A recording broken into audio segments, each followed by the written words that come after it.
नमस्कार दर्शक हो, सोमवार सकाळची उजनी अपडेट आपण घेणार आहोत।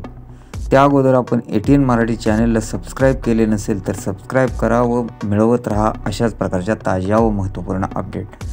सोमवारी सकाळची अपडेट पाहण्या अगोदर उजनीमध्ये जी आवक आहे त्यापेक्षा जास्त विसर्ग असल्याने उजनीमध्ये घट होत आहे हे आपण समजून घेतले पाहिजे।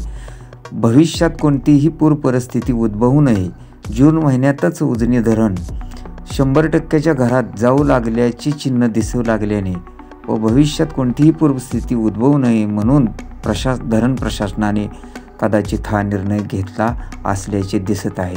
तर सोमवार सकाळची अपडेटनुसार उजनी धरणामध्ये भीमा नदीत 25,000 क्युसेक्सने तर पॉवर हाऊसमधून 1,600 क्युसेक्सने पाणी सोडण्यात येत आहे।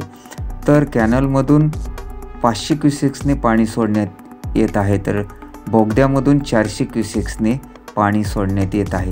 काल दुपारी उजनीत 104.84 TMC पाणीसाठा होता व त्यातील उपयुक्त पाणीसाठा 41.19% होता।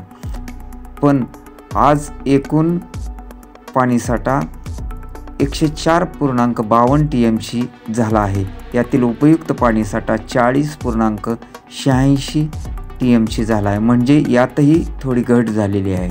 तर दौंडकडून येणारी आवक 13,353 क्युसेक्स आहे। तर उजनी धरण काल दुपारी 76.88% होते, तर आज सकाळी 76.27% आहे। अशाच प्रकारच्या पुढील व ताज्या महत्त्वपूर्ण अपडेटसाठी आपण चॅनलला सबस्क्राईब करा व मिळवत राहा ताज्या व महत्त्वपूर्ण अपडेट।